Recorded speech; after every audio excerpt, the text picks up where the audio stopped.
नमस्कार, मैं हूं आलोक जोशी और आप देख रहे हैं mind your business. Mind your business आपको पता है, मैं खास तौर पर सत्यहिंदी.com के लिए बनाता हूं। सत्यहिंदी.com एक मुहिम है सच को सामने लाने की। हमारे कुछ मित्रों ने उसको शुरू किया है और भरपूर सहयोग मिल रहा है। दर्शकों का सब्सक्राइबर्स बहुत तेजी से बढ़ रहे हैं, लेकिन इस मुहिम को और समर्थन की जरूरत है। सच की आवाज में आप अपनी आवाज मिलाएं, इसकी जरूरत है। कैसे आप इसको समर्थन दे सकते हैं, ये जानने के लिए इस वीडियो के डिस्क्रिप्शन बॉक्स में एक लिंक है। आप उस लिंक को क्लिक करेंगे तो इससे आगे के सवालों के जवाब मिल जाएंगे। आपसे मेरा आग्रह है कि उस लिंक को एक बार क्लिक जरूर करें। और माइंड योर बिजनेस के दर्शकों के साथ मैं आज मुलाकात करवाने वाला हूं एक खास मेहमान की। ऐसे एक मेहमान जो कि आपके रुपए पैसे का ही नहीं, आपके चित्त का, आपके मन का भी ख्याल रखते हैं, आपको उस पर भी सलाह देते हैं। लेकिन उससे पहले गुजारिश करूंगा, अभी तक अगर आपने मेरा यूट्यूब चैनल वन आलोक जोशी सब्सक्राइब नहीं किया है तो सब्सक्राइब का बटन दबा दें। और अगर साथ में इस वीडियो के लिंक अपने मित्रों परिचितों के साथ भी शेयर करेंगे, जिनको आपको लगता है कि इससे मदद मिलेगी, जिनको फायदा होगा, तो बहुत अच्छा रहेगा। उनको भी फायदा होगा, हमको भी फायदा होगा, बिरादरी बढ़ेगी। और अब मैं आपकी मुलाकात करवाता हूं आज के मेहमान से। और ये फाइनेंशियल एडवाइजरी के कारोबार में बहुत जाना माना नाम है। बहुत इज्जत के साथ इनका नाम लिया जाता है। हमारे मेहमान हैं गौरव मशरूवाला साहब। गौरव भाई, आपका स्वागत है। मुझे आपके शो पे बुलाने के लिए थैंक यू वेरी मच। आपके साथ काम करने में हमेशा मजा आया है, बहुत कुछ सीखने को मिलता है। जी, धन्यवाद। और मैं बताऊं कि गौरव मशरूवाला जी, मैंने आपसे कहा कि अभी फाइनेंशियल एडवाइजर हैं, जाने माने फाइनेंशियल एडवाइजर हैं, बहुत सेन एडवाइस देते हैं। लेकिन उससे और इंटरेस्टिंग बात है, इन्होंने एक योगिक वेल्थ नाम की किताब लिखी है। और योग और वेल्थ, आप सोचिए दो चीजों का योग कैसे हुआ है। और आज के माहौल में यहीं से मैं शुरू करना चाहता हूं गौरव भाई, कि इस माहौल में जिस वक्त चारों तरफ अनिश्चितता फैली हुई है, हर एक आदमी के मन में तरह तरह की शंकाएं, सवाल हैं। पता नहीं नौकरी रहेगी कि नहीं, पता नहीं कमाई होगी कि नहीं, कहीं धंधा बंद तो नहीं हो जाएगा, मेरा तो जो होगा जो होगा, मेरे ऊपर 10 लोग डिपेंडेंट हैं जिनको मैं सैलरी देता हूं, इनका क्या होगा। इस माहौल में सबसे पहले किस चीज की चिंता करनी चाहिए और मन को शांत रखने का उपाय क्या है? लोग जी, कभी कभी जो हमारी चिंता है ना, उसको भगवान के लिए इनसिक्योरिटी बना दे। भगवान को ये कह दे कि भगवान, आज तक तूने मुझे भूखा नहीं रखा, और रखा फिर भी मैं जिंदा हूँ। मैंने जो कपड़े पहने हैं उसके अलावा मेरे पास और जोड़े भी है। आज तक कभी मैं फुटपाथ पे नहीं सोया, रेलवे स्टेशन पे नहीं सोया। अगर आप टीसी है तो अलग बात है। हम्म। अब तक तूने खुद का रिकॉर्ड नहीं बिगाड़ा।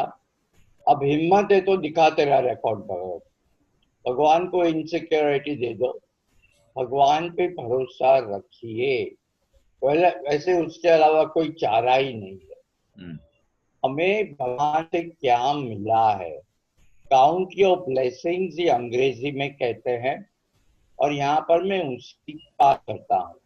दिक्कत है, अनप्रेसिडेंटेड टाइम इसलिए है कि आमदनी में कटौती है, या तो तनख्वाह या मुनाफा या प्रोफेशनल फी। हमारे जो निवेश है उसकी वैल्यू भी कम हो रही है, स्टॉक मार्केट हो या गोल्ड हो या डेट इंस्ट्रूमेंट। बीमारी भी है, वो उसे मना नहीं कर सकते। ये सब तो पहले देखा हुआ था, लेकिन तीनों चारों चीज साथ में पहली दफे देख रहे हैं। तो फिक्र तो होगी, लेकिन अगर यहाँ तक आए हो तो बाहर भी निकल जाओगे। लेकिन अगर भगवान पे भरोसा नहीं है, और ये मैं भगवान मतलब मन की शांति की बात करता हूँ, तो प्रॉब्लम आपको है। परिस्थिति नहीं बदलेगी। आपको परिस्थिति पे काबू पाना है तो ईश्वर पे भरोसा रखना ही पड़ेगा। क्योंकि यहाँ पे बात करूंगा और आगे हम चर्चा करेंगे, प्रिपेयर डोंट प्रेडिक्ट, या प्रिपेयर डोंट पैनिक। पैनिक या प्रेडिक्शन से आपका जो दिमाग है, मन है, चित्त वृत्ति है, वो डामाडोल हो जाएगी। तो तैयारी करें जो आपके हाथ में है। बाकी भगवान पे छोड़ते। इसको मैं नए संदर्भ में बात करूं तो live in now, live in present. अगर शास्त्रों के बारे में बात करूं तो कर्मण्येवाधिकारस्ते मा फलेषु कदाचन। आज आप आपका कर्म कीजिए, फ्यूचर के इच्छा या जो भी मिलेगा वो भगवान पे छोड़ दीजिए।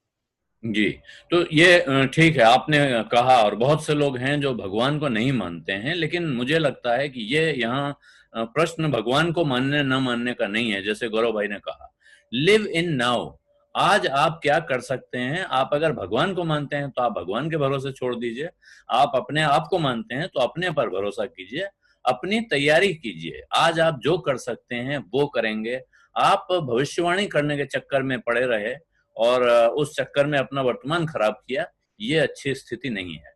अब आपने जो दूसरी बात कही कि prepare don't predict, prepare don't panic, तो वो प्रिपरेशन आज की तारीख में, और इसमें प्रश्न जो उठ रहा है सबसे बड़ा लोगों के मन में कि प्रिपरेशन का टाइम तो पहले था, अब तो मुसीबत सिर पर है, अब क्या प्रिपेयर करें।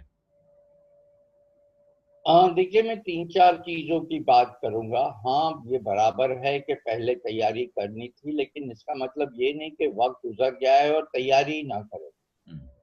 अभी अगर तैयारी करेंगे, फुल प्रूफ हो ना हो, लेकिन अभी भी वक्त तो आने वाला है और हमें उससे बाहर भी निकल। तो 3-4 बड़े बड़े पॉइंट्स की बातें करता हूँ और फिर जैसे जैसे कॉन्वर्सेशन आगे बढ़ेगा उसमें थोड़े थोड़े डीप जाते जाएंगे। पहली बात तो ये कि आपका इमरजेंसी फंड, हम लोग प्लानर्स हमेशा कहते हैं कि 3 महीने का रिजर्व रखिए। अभी अगर आपने नहीं रखा, अगर आपकी आमदनी चालू है, मतलब जॉब लॉस नहीं हुआ या व्हाटएवर, तो धीरे धीरे ये इकट्ठा करते जाए।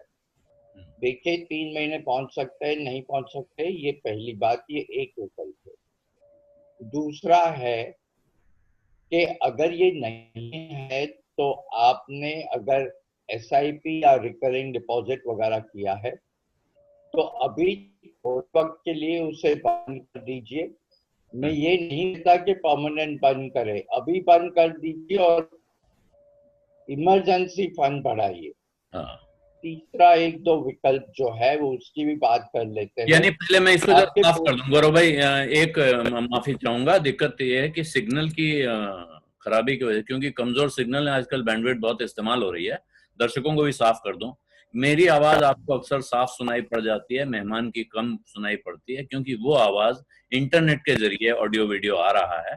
तो जो बात गौरव भाई ने कही उसको समअप भी कर दूं, साफ कर दूं आपके लिए, उसके साथ उनकी उनका अगली बात पे जाएंगे।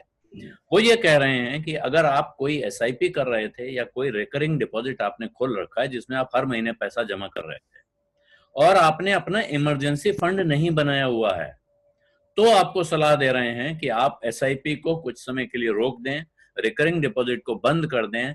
पहला काम आपका इस वक्त है कि आपका इमरजेंसी फंड इंटैक्ट हो। कैश इज किंग जो कहा जाता है, आपके हाथ में उतना पैसा होना चाहिए जो अगले 3 महीने की आपकी जरूरत पूरी करे। अगर आपके पास ये इमरजेंसी फंड है, और इसके बाद एक दूसरा फंड भी अभी गौरव भाई बताएंगे, जो कहते हैं कि 1 साल का पैसा बैंक में रखा जाए, क्या ये दोनों होने के बाद जो लोग एसआईपी और रिकरिंग डिपॉजिट कर रहे हैं उनको जारी रखना चाहिए, या उनके लिए भी आप ये सलाह देंगे कि इस तरह के इन्वेस्टमेंट्स को फिलहाल कुछ समय के लिए मुलतवी करें। नहीं सर, एक दफे इमरजेंसी फंड हो गया, ये 3 महीने का भी हो गया तो फिर आप रूटीन पे जा सकते हैं। लेकिन और एक चीज ध्यान रखें, अगर आपने कोई लोन लेके रखी है, मतलब आप किस्त भर रहे हैं, ईएमआई भर रहे हैं, तो ईएमआई के लिए प्रावधान थोड़ा ज्यादा कर दो। 3 महीने का इमरजेंसी फंड, लेकिन ईएमआई 4-5 महीने का रखिए। हालांकि सरकार ने छूट दे के रखे है, अगर आप 3 महीने तक ईएमआई नहीं भरते तो आपके रिकॉर्ड्स क्रेडिट स्कोर में दिक्कत नहीं आएगी, ये बराबर है। लेकिन ये इंटरेस्ट फ्री बेनिफिट नहीं है। अगर उदाहरण में बताऊं तो अगर आपने 10 साल का होम लोन है, ये 3 महीने अगर आप ईएमआई नहीं भरते हैं तो आपकी होम लोन की अवधि बढ़ के 10 साल 3 महीना हो जाएगी, तो आपको कहीं ना कहीं तो ये ब्याज चुकाना है। तो आपके पास प्रॉब्लम है तो ईएमआई का प्रावधान भी कर ले। अगर न कर पाए तो ही ये जो गवर्नमेंट की अनाउंसमेंट है उसका आप लाभ उठाए, नहीं तो मत उठाइए। और एक साथ 3 महीने के लिए मत कहिए, आपके बैंकर्स को कहिए कि 1 महीना, उसके बाद में दूसरा, उसके बाद में तीसरा। हो सकता है जॉब लॉस ना हो सकता है पे कट ना हो जी। सकता है और कोई आपका जुगाड़ हो गया। हम्म। तो इसके लिए ये कदम एक साथ न उठाए, धीरे धीरे आगे बढ़े। जी। तो ये आपने सलाह दी है कि उस ईएमआई का मोरेटोरियम जो मिला हुआ है उसका सीधे फायदा उठाने के चक्कर में न पड़े जब तक आप बहुत मजबूरी की स्थिति में न हो। अगर आपकी नौकरी चली गई है, आपकी सैलरी आधी हो गई है, तब तो मजबूरी है, क्या करेंगे। और अगर आपने इमरजेंसी फंड भी नहीं बना रखा है, लेकिन अगर आपने इमरजेंसी फंड बना रखा है या उसको पहले सबसे टॉप प्रायोरिटी पे बनाएं, उसके बाद आगे बढ़ें। एक दूसरी चीज आ गई है इस बीच, और गौरव भाई, की प्रोविडेंट फंड से 3 महीने का पैसा निकालने की छूट मिल गई है। मतलब वो बड़ी रकम हो सकती, जिनकी तनख्वाह कम है उनके लिए वो अमाउंट ज्यादा है, लेकिन अगर मोटे तौर पे देखें तो 3 महीने की तनख्वाह के बराबर का पैसा निकालने की छूट मिल गई है। लोग अक्सर सोचते हैं पीएफ के बारे में कि ये तो बड़ा बंद रहता है, इसमें से निकालने के मौके नहीं मिलते, मौका मिला है फटाक से फायदा उठा लिया जाए। क्या ये करना समझदारी है? क्या पीएफ का पैसा आलोक निकाल के मुझे अपना इमरजेंसी फंड बना लेना चाहिए? आलोक जी, ये जब अनाउंसमेंट हुई थी तभी मैंने थोड़ी बहुत मिनिस्ट्री को, मतलब आई ट्राइड रीचिंग देम कि विड्रॉल के अलावा लोन का ऑप्शन दे। जी। मैं बताऊं प्रॉब्लम क्या है। अगर ये पैसे निकालते हैं, हालांकि नॉर्मल प्रोविडेंट फंड में विड्रॉल का ऑप्शन है, लेकिन जो एडिशनल विड्रॉल है उसमें लोन का विकल्प नहीं है। हम्म। तो एक दफे पैसे निकाल लिए फिर आप वापस नहीं डाल सकते, 1 साल 2 साल 5 साल कभी भी नहीं। हम्म। मतलब आपका रिटायरमेंट कॉर्पस उतना छोटा हो गया, उसकी पोटेंसी, जो बीज है वो छोटा हो गया, तो फ्यूचर रिटायरमेंट के टाइम पे आपका कॉर्पस कम रहेगा।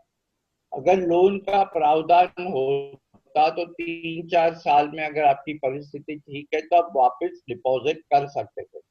क्योंकि ये विकल्प नहीं है, ये विकल्प इस्तेमाल करने से पहले तो जो मैंने ईएमआई का वो करिए, इसे लास्ट रिसोर्ट में ही इस्तेमाल कीजिए, क्योंकि इसका इम्पैक्ट आपको रिटायरमेंट के वक्त दिखेगा। और अच्छी बात नहीं होगी, क्योंकि उसके बाद तो गारंटी आपकी इनकम बंद हो गई। अभी तो टेम्पररी होगी, वहां पे जो रिटायर हो गए तो गारंटी बंद हो गई। हम्म। इसके लिए ये विकल्प आप लास्ट में इस्तेमाल करें। जी, तो गौरव भाई का कहना है कि ये सरकार को भी इन्होंने सुझाव दिया और इनकी राय ये थी कि अगर इस मामले में सरकार इसको परमानेंट विड्रॉल बनाने के बजाय 3 महीने की तनख्वाह लोन के तौर पर निकालने की छूट देती तो बेहतर होता, क्योंकि उसके बाद आदमी उसको धीरे धीरे चुका सकता था और वापस वो फंड उसका दोबारा खड़ा हो जाता, जो फंड असल में उसको रिटायरमेंट के बाद मिलने वाला है। तो ये और खास तौर पर अगर आपका रिटायरमेंट दूर है तो ये रकम जो आज बहुत छोटी सी दिख रही है, ये उस समय में कंपाउंडिंग की वजह से बढ़कर काफी ज्यादा हो चुकी होती है। और आप जिसे एक शेर है, लम्हे ने खता की थी सदियों ने सजा पाई, उस हाल में आपको यहाँ आप थोड़ी सी रकम निकालेंगे, भविष्य में इसका बहुत बड़ा खामियाजा भुगतना पड़ेगा। इसलिए इनका कहना है कि बिल्कुल अंतिम विकल्प के तौर पर इस्तेमाल करें। लेकिन एक सफाई में पूछ लूं गौरव भाई, एक व्यवस्था होती है कि आप पीएफ में एडिशनल कंट्रीब्यूशन दे सकते हैं, कटवा सकते हैं। क्या उसका इस्तेमाल करना चाहिए अगर किसी ने निकाल भी लिया है और उसको कुछ समय बाद लग रहा है कि वो इस हालत में है कि अब जमा कर सके, तो अपना एडिशनल पीएफ कटवा ले कुछ समय? सर वो तो करे, जमा कर पाए, अभी तो वापस करने की का प्रावधान नहीं है, लेकिन वैसे भी अगर नहीं भी निकाला है तो आज नहीं तो कल, 6 महीने साल के बाद जब सिचुएशन स्टेबल हो जाए तो जितना ज्यादा उसमें प्रोविजन कर सकते हैं, कंट्रीब्यूट कर सकते हैं, कर लीजिए, क्योंकि इवेंचुअली बेनिफिट आपको ही है। और एक दे बात देखिए, उसके कंट्रीब्यूशन में टैक्स बेनिफिट है और रिडम्स मैच्योरिटी के टाइम पे भी टैक्स बेनिफिट है। जी। और ये कंपाउंडिंग है। तो वैसी कोई प्रोडक्ट्स नहीं है जहाँ पे गवर्नमेंट सिक्योरिटी है और टैक्स फ्री है। तो जितना ज्यादा कंट्रीब्यूट कर सके कर ले। हाँ, और पीपीएफ भी तो करीब करीब ऐसा ही होगा, अगर आदमी पीपीएफ का अकाउंट खोल के उसमें पैसा डाल दे। हाँ आलोक जी, पीपीएफ में भी दोनों विकल्प है, विड्रॉल और लोन के। तो मैं ज्यादातर तो यही कहता हूँ कि लोन जब तक ले सके ले ले।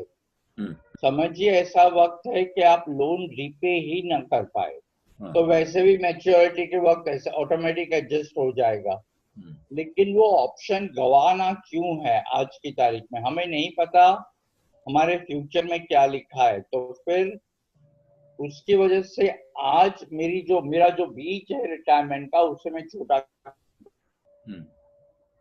सही बात है कि रिटायरमेंट की पूंजी को मैं आज से क्यों खराब करना शुरू कर दूं, जब मुझे पता नहीं है। मुझे आज लग रहा है कि बहुत खराब हालत है, हो सकता है कल की हालत इससे और खराब हो। भगवान करे कि आपकी हालत कल इससे बेहतर हो और परसों उससे और बेहतर हो, लेकिन मान लीजिए कोई ऐसी स्थिति आ गई कि स्थिति और खराब हो, ऐसे में जो आपने गाड़े वक्त के लिए पैसा बचा के रखा हुआ है उसको छेड़ना तो समझदारी नहीं होगी। अब एक सवाल इस वक्त बड़ो भाई चल रहा है जो मार्केट में, ये फ्रैंकलिन टेम्पलेंटल म्यूचुअल फंड की 6 डेट स्कीम्स बंद हो गई। इसको लेके लोगों के मन में तरह तरह के सवाल हैं। पहला सवाल तो यह है कि जिसका उस यूनिट में, उस स्कीम में यूनिट जिसने खरीद रखी है, उसका अब क्या होगा? वो आज की तारीख में कहाँ है? क्या उसका पैसा डूब गया है? आलोक जी, पैसा डूबा नहीं है। एक परिस्थिति हम समझे, ने कहा है कि ये स्कीम में हम नए सब्सक्रिप्शन नहीं लेंगे और रिडम्पशन नहीं देंगे। तो अगर वहां पे कुछ लॉस भी था, ये लॉस है कि नहीं अभी जानना मुश्किल है। उन्होंने इसको स्टॉप लॉस की एक स्ट्रेटेजी डाल दी, रिंग फेंस कर दिया। अभी आगे जाके जब भी ये बॉन्ड्स मैच्योर होंगे, पहली बात ये समझना जरूरी है कि ये स्कीम जो है 6, उसमें पहले से बताया गया था कि ये रिस्क है इसमें ज्यादा। लेकिन फिर भी लोगों ने निवेश किया क्योंकि उन्हें ज्यादा रिटर्न चाहिए। तो मैं इसमें ये सही है गलत है उसकी बात नहीं करता, हर एक की स्ट्रेटेजी अलग होती है।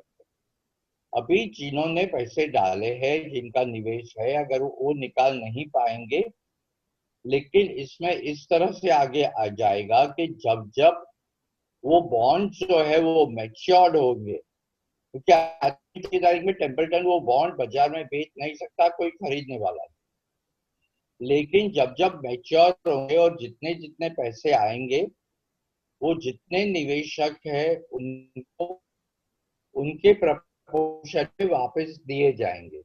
तो यह मान लेना कि ये पैसे बिल्कुल वापस से नहीं आएंगे या जो बोरोअर है वो पैसे वापस ही नहीं देंगे, वैसा नहीं होगा। वक्त लगेगा। अलग अलग स्कीम में अलग अलग बॉन्ड्स एंड डिबेंचर्स है और उसकी मैच्योरिटी अलग अलग है, 3 महीने, 6 महीने, 9 महीने, साल, 1.5 साल।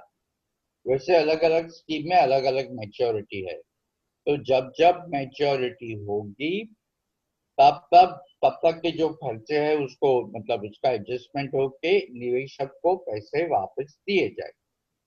ओके, तो इसमें कोई एक अंदाजा हो सकता है, जैसे क्या, जैसे कोई स्कीम 6 महीने बाद मैच्योर हो गई, कुछ 8 महीने बाद हो गई, तो ऐसे क्या टुकड़ों में, किस्तों में पैसा मिलने लगेगा निवेशक को, या सारे मैच्योर होंगे उसके बाद वो बांटा जाएगा? नहीं सर, क्योंकि यहाँ पे ये स्कीम चलेगी नहीं, तो मैं सेबी के साथ कंसल्टेशन में ये कदम उठाया गया है। तो वो पैसे रख के क्या करेंगे, मतलब they can't invest again, so they have to distribute. अभी ये किस तरह से डिस्ट्रीब्यूट करेंगे, मतलब रेगुलरली करेंगे या हर 3 महीने में, 6 महीने में, ये देखना पड़ेगा। क्योंकि ये अनाउंसमेंट हुआ शुक्रवार को, शनिचर और इतवार की छुट्टी है। हम्म। एक सोच ऐसी भी चल रही है कि शायद गवर्नमेंट उन्हें सपोर्ट दे दे डायरेक्टली इनडायरेक्टली, जैसे 2008 में हुआ था, और उनको बेल आउट करे। हम्म। अभी आगे क्या होगा ये तो प्रेडिक्शन है, हमें रुकना पड़ेगा। लेकिन इसका स्ट्रेस लेके आप कुछ कर ही नहीं पाओगे, मतलब पैसे अभी निकाल नहीं पाओगे। हम्म। तो जैसे हमने आगे बात की कि अभी ये पैसे लॉक्ड है, तो आप और देख ले कि आपके पास इमरजेंसी फंड है कि नहीं, आपके लोन की क्या परिस्थिति है, और भी पॉइंट हेल्थ इंश्योरेंस वगैरह, उसके लिए अगर वक्त है तो आगे बात करेंगे।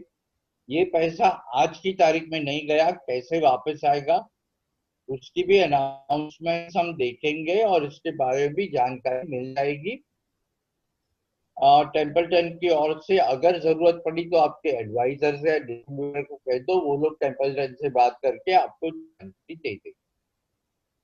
जी, तो आपका कहना है कि सीधे आप नहीं बात कर पा रहे हैं, तो आप अपने एडवाइजर से, डिस्ट्रीब्यूटर से पूछें कि वो टेम्पलटन से पता करके आपको बताए कि आगे का प्लान ऑफ एक्शन क्या है, कब तक वो आपको क्लैरिटी देंगे और कब तक आपका पैसा जितना भी मिलना है, हो सकता है पूरा मिल जाए, हो सकता है कुछ कम मिले, हेयर कट हो जाए। क्योंकि एक तरीका, जैसा गौरव भाई ने बताया, ये है कि वो स्कीमें जैसे जैसे मैच्योर होती जाएंगी वैसे वैसे पैसा वापस आएगा। दूसरा तरीका यह है कि वो उन इंस्ट्रूमेंट्स को, वो जो बॉन्ड और डिबेंचर उनके पास हैं, उनको वो बाजार में ऑक्शन करें और जो बेस्ट प्राइस पर वो बिक जाए उस प्राइस पर बेचकर जल्दी से जल्दी इस फंड को समेट कर लोगों को पैसा बांटें, अकाउंट क्लोज करें, अपना भी प्रिंट छुड़ाएं, दूसरों को भी मुक्त करें। लेकिन वो रास्ता क्या अपनाएंगे ये अभी बाजार का हाल देख के, उनकी स्ट्रेटजी देख के पता चलेगा। आपके लिए, अगर आप इस यूनिट के होल्डर हैं, तो आपके लिए रास्ता ये है कि आप पता करते रहें कि वहां क्या होने जा रहा है। इसके अलावा आप इसमें फिलहाल कुछ कर नहीं सकते हैं। लेकिन ये पैसा बहुत बड़ी मुसीबत में नहीं है, ये मान लेना चाहिए। डूब गया मत मानिए इसको। लेकिन अब इससे जुड़ा दूसरा सवाल है गौरव भाई, और वो बड़ा गंभीर है। लोग कह रहे हैं कि क्या सारी डेट स्कीमें इसी तरह की खतरनाक हैं? क्या हमें सभी डेट म्यूचुअल फंड से निकल जाना चाहिए, या हमें क्या देखना चाहिए इस वक्त, खास तौर पे डेट वाले म्यूचुअल फंड में, कि कैसे पता चलेगा कि वो रिस्की है या नहीं? लोग जी, पहली बात तो ये है कि जब निवेश किया था तो उसके एप्लीकेशन फॉर्म पे एक बैरोमीटर रहता है, low risk, moderate risk, high risk वगैरह। अगर ये आपको शायद नहीं दिखाया गया या आपने नहीं देखा है तो मैं वो पीछे क्या हुआ उसकी बात नहीं करता। फिर से उस पे देख ले और देख ले कि आपका जो फंड है, आपने जहाँ निवेश किया है, उसके रिस्क पैरामीटर्स क्या है। अगर हाई रिस्क है या लो रिस्क है, वो जो भी है वो पहले जानकारी ले, फिर आप कॉल ले। मेरे पास दो तीन प्रकार के अलग अलग ईमेल लोग आते हैं। कई लोग कहते हैं कि मेरे ओवरऑल डेट फंड में ये मेरा बहुत छोटा सा हिस्सा था और मैंने पूरी जानकारी के साथ इसमें निवेश किया, क्योंकि मुझे रिस्क लेना था, मैं अभी भी ये रिस्क विथस्टैंड कर सकता हूँ और मुझे कंटिन्यू करना है।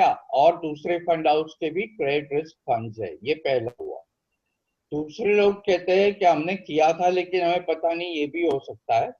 ठीक है, हम ये नहीं कहते कि गलती की क्यों नहीं की, उसके पास में क्या हुआ छोड़ दे। अगर ये आपको नहीं करना था और अगर हो गया है तो निकल जाइए, अभी रुकिए मत। और तीसरी परिस्थिति यह भी है। हाँ जी, मतलब बोलिए। आप अपने फंड का रिस्क प्रोफाइल देखें, और उस फंड के रिस्क प्रोफाइल में अगर हाई रिस्क दिख रहा है और आपकी मंशा हाई रिस्क लेने की नहीं है, तो फिर सलाह यह है कि आप उससे निकल जाए। अगर आपके 100 रुपए लगे हुए हैं समझ लीजिए, और उसमें 3 रुपए हाई रिस्क में है, तो और आप सोचते हैं कि मैं 3 रुपए का रिस्क ले सकता हूं, तो आप उसको छोड़ के रख सकते हैं। लेकिन जो हालत है, अगर इससे आप चिंतित हो रहे हैं, घबरा रहे हैं, तो आप अपने पूरे पोर्टफोलियो के हर एक फंड को बैरोमीटर पे जाके देखें। आपको मनी कंट्रोल पर वैल्यू रिसर्च, वैल्यू रिसर्च बड़ा भारी मॉर्निंग डेटाबेस, स्टार, हाँ बहुत जगह, और बड़ा फंड भारी हाउस से डेटाबेस, खुद के पे मिल जाएगा। तमाम जगह आपको मिलेगा। ईटी वेल्थ की साइट है, वहां मिल जाएगा। और आप एमफी की साइट पे जाके देख सकते हैं, और अपने म्यूचुअल फंड की साइट में भी जाएंगे, वहां भी बैरोमीटर में आपको रिस्क दिखेगा। तो वो रिस्क आप देख लें, उस रिस्क के हिसाब से खुद फैसला करें, क्योंकि दरअसल ये फैसला तो आप ही को करना है कि आप कितना रिस्क ले सकते हैं और कितना नहीं। वो ना गौरव भाई आपको बता पाएंगे, ना मैं बता पाऊंगा, और आपको हमारी सुननी भी नहीं चाहिए इस मामले में। पैसा आपका है, रिस्क आपका है, भविष्य आपका है, तो इसलिए वो फैसला भी अंत में आपका होना चाहिए। जो फाइनेंशियल एडवाइजर हैं वो आपकी जरूरत और आपकी इच्छाओं के हिसाब से आपके लिए एक पोर्टफोलियो बना के दे सकते हैं, लेकिन वो आपका रिस्क लेने न लेने का फैसला कभी नहीं करेंगे। अगर वो कर रहे हैं तो फिर आपको सावधान होना चाहिए इस मामले में। तो गौरव भाई ये किस्सा तो बहुत अच्छे से है, लेकिन क्या दूसरे फंड्स जो इक्विटी के फंड हैं उनमें भी इस वक्त आपको इस तरह का सलाह आप देंगे, यही जो सलाह आपने डेट के लिए दी कि लोग अपना अपना रिस्क प्रोफाइल देख लें और उस हिसाब से फैसला करें? आलोक जी, नॉर्मली मैं कहता हूं कि हमारे जो फाइनेंशियल गोल्स है, जिन पैसों की हमें जरूरत अगले 2 या 3 साल में है, वो डेट इंस्ट्रूमेंट्स में होने चाहिए, नॉट नेसेसरली डेट फंड। हम्म। मैंने फिक्स डिपॉजिट हो सकती है, बैंक पोस्ट ऑफिस हो सकते हैं, डायरेक्ट बॉन्ड डिबेंचर्स हो सकते हैं, डेट फंड। अभी ये किसी भी वक्त से बाहर की परिस्थितियों से कोई लेना देना नहीं है। हम्म। जो पैसे आपको 7, 8, 9 या उससे भी ज्यादा साल के बाद चाहिए, वो डायरेक्ट इक्विटी या इक्विटी फंड, इससे बाहर की परिस्थितियों से कोई लेना देना नहीं। बीच का जो समय है उसके लिए डेट और इक्विटी का कॉम्बिनेशन जो है ना, उससे कोविड-19, demonetisation, geopolitical situation, Europe में क्या हो रहा है, अमेरिका में क्या हो रहा है, उससे कोई लेना देना नहीं है। अगर मेरे वहां मेरा बेटा या बेटी 6 महीने बाद फॉरेन एजुकेशन के लिए जाने वाले हैं, तो मैं ये नहीं कह पाऊंगा कि सेंसेक्स डाउन है, पढ़ाई 2 साल बाद में कर लेना। घर में अगर शादी है तो करवानी है, और ये तो हमारी जिम्मेदारी हो गई। लेकिन एक बात सोचिए, अगर दिसंबर महीने में हम ये मान लेंगे और यही होगा कि दिसंबर तक ट्रैवलिंग मिल जाए, और अगर आपने प्लान करके रखा है कि दिसंबर में न्यूजीलैंड घूमने जाना है, और उस वक्त अगर इंटरनेशनल एयर टिकट पे जीएसटी बढ़ गया, तो कितने लोग ट्रिप कैंसिल करें कि जीएसटी बढ़ गया, इंटरनेशनल टिकट पे हम नहीं जाएंगे। तो बाहर की परिस्थिति को हमारी आंतरिक अंदरूनी परिस्थिति से लेना देना नहीं है, तो वो जानना जरूरी है। लेकिन निवेश हमारी परिस्थितियों के हिसाब से नहीं, के बाद की परिस्थितियों के।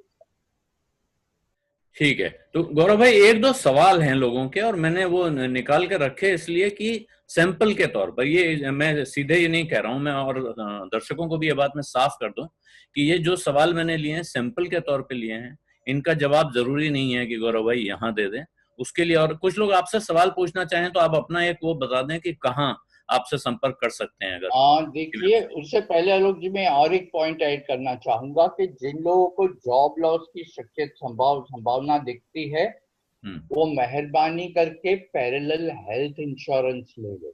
हम्म। हम्म। सभी किस्सों में ये देखा गया है कि जॉब लॉस होता है, health insurance is provided by the employer, आपकी नौकरी तो चली गई लेकिन हेल्थ इंश्योरेंस भी नहीं रहा। तो ये ये तो गफलत मेरा में न। मेरा ख्याल है गौरव भाई कि ये सलाह तो सबको देनी चाहिए, खास तौर पे यंग प्रोफेशनल्स को, कि आप अपना एक पैरेलल हेल्थ इंश्योरेंस जरूर करा के रखें, अपना अपने परिवार का फैमिली फ्लोटर जो डिपेंडेंट लोग हैं आपके, क्योंकि नौकरी कई बार चली जाती है, कई बार आपको एक बेटर ऑफर मिलता है, आप खुद चले जाते हैं, तो वो जो एक कंटिन्यूटी होती है, जब तक आप उस कंपनी में काम कर रहे हैं तब तक तो कवर मिलते रहते हैं, लेकिन जिस समय आपने नौकरी बदली उसी समय कोई बीमारी हो गई तो अगली नौकरी में 30 दिन तक कवरेज नहीं मिलता है, पिछली नौकरी का कवरेज खत्म हो गया है, तो ये झटका, और इसकी कोई तैयारी करके रखता नहीं है। और मान लीजिए जो स्थिति आज है कि नौकरी चली ही जाए, ऐसे में आप नया इंश्योरेंस कराने जाएंगे, तमाम बीमारियां 2 साल तक कवर नहीं होती हैं, तमाम 4 साल तक कवर नहीं होती हैं। इसलिए अच्छा है कि आप इंश्योरेंस लेके रखें। कम उम्र में प्रीमियम भी बहुत कम होता है, जैसे जैसे उम्र बढ़ेगी प्रीमियम बढ़ता जाएगा। तो ये कवरेज, और ये बहुत इंपॉर्टेंट बात गौरव भाई आपने यहाँ कही, और ये सबको याद दिलाना जरूरी है कि इसका इंतजाम वो जरूर करके रखें। हेल्थ इंश्योरेंस ही दरअसल इंश्योरेंस में सबसे इंपॉर्टेंट एलिमेंट है जो आपके पास होना चाहिए। अब जो दूसरी बात, अगर कुछ लोग आपसे सीधे सवाल पूछना चाहें तो किसी वेबसाइट पे कनेक्ट करें या आपको गूगल हाँ, पे ढूंढ के ही पहुंचे? नहीं, सो गूगल पे ढूंढोगे तो मेरी वेबसाइट है www.gauramashruwala.com। जी। वहां पे ईमेल आईडी है info@gauramashruwala.com, ये एक विकल्प है। मेरा ट्विटर हैंडल है @gmashruwala। जी। वहां पे भी जाके सवाल डाल सकते हैं। दोनों में से कहीं भी जो आपको ठीक लगे वहीं पे आप कांटेक्ट कीजिए, और मैं आपका जवाब आपको जवाब देने की पूरी कोशिश करूंगा। जी, तो ये रास्ते हमने बता दिए। एक दो सवाल मैं सैंपल के तौर पे सामने रख देता हूं, ताकि उससे, और समय बहुत कम है तो छोटे छोटे जवाब लेने पड़ेंगे।